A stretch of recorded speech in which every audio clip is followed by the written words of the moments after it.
Hello, this is Nick, and I'm a season 5 autonomy graduate. And if you're watching this, welcome. It's good to have you here. I'm recording this video because it's my intention to start making content based on my book collection, which I've been slowly and steadily building up over the last couple of years since lockdown started. And I've got some really good books. And so to spur me on to actually read them and make more progress in terms of learning from these books, I wanted to begin making some content. And my first idea was to do book reviews and talk about the books as I read them. So I'm here today to talk about this book, which is Musical Truth by DJ Mark Devlin. It doesn't say DJ on the front, but he is a DJ.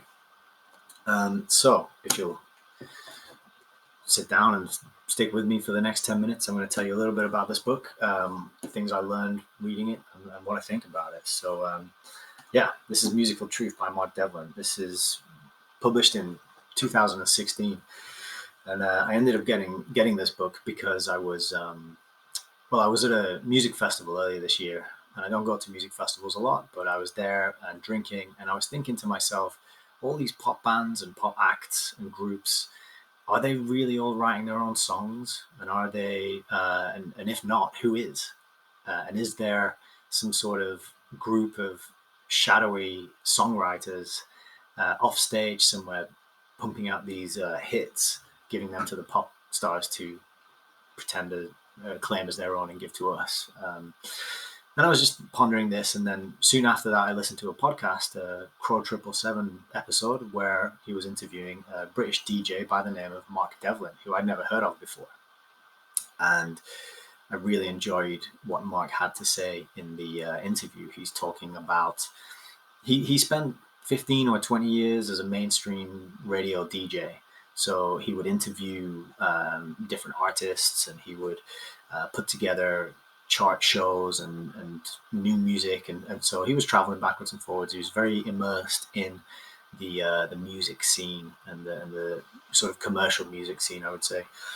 And he was talking in this interview about all sorts of different scandalous, controversial, strange, weird stories to do with different pop stars. One that really stood out to me was there's a theory that Paul McCartney was replaced by a double at some point during the Beatles' long career, and the real Paul McCartney died and was replaced by a guy who looked pretty a bit like him, but was taller and was right-handed instead of left, and had all these other oddities. I'd never heard about this before, so basically I went to look up Mark Devlin. Checked out his website, and on there he's got a podcast, and he's been doing his thing, and he does speaking engagements, live talks. Most recently, he was on a one-day conference with Mark Passio and Chris Jansen and some other people who are teaching natural law. That was a couple of weeks back. And then I also saw that this gentleman had written 3 books called Musical Truth. This is the first. And then there's Musical Truth 2 and 3. So that's quite a lot of output for a DJ.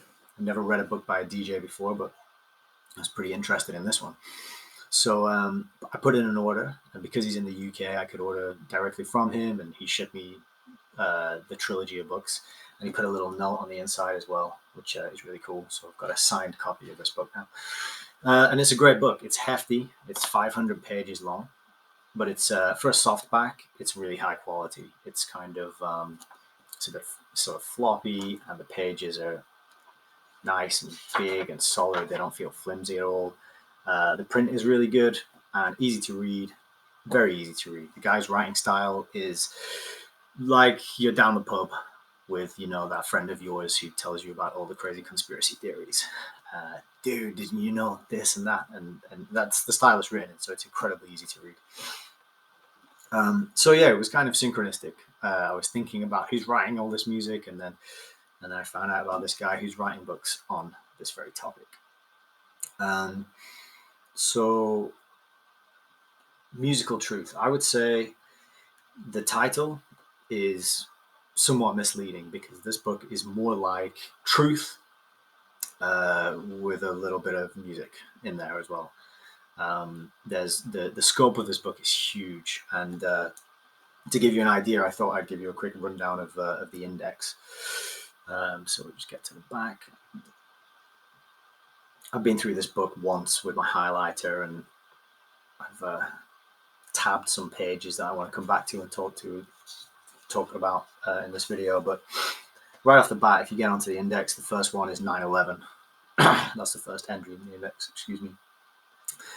And then other things I've highlighted as we move down, we've got Aleister Crowley, a famous British magician, I think he was. Then we've got the BBC.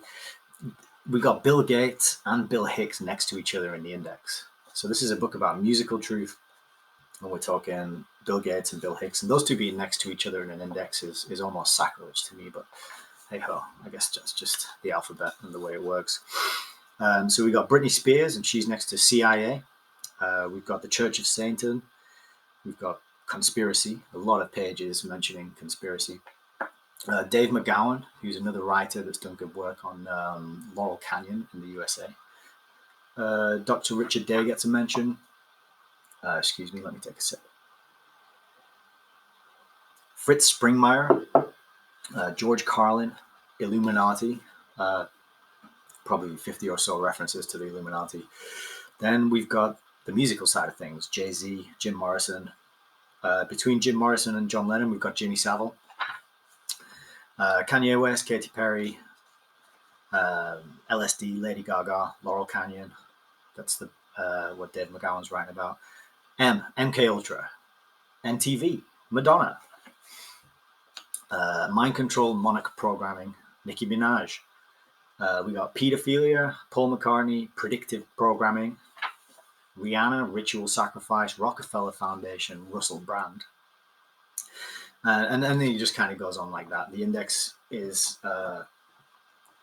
it's like a list of celebrity names, maybe a guest list to the Oscars or something, or the MTV Awards, with all these other topics. I mean, I couldn't even group all those topics together, but when you're talking about Satanism, mind control, predictive programming, these are not the kind of things that we typically associate with our household names and pop stars. Let me just pause this.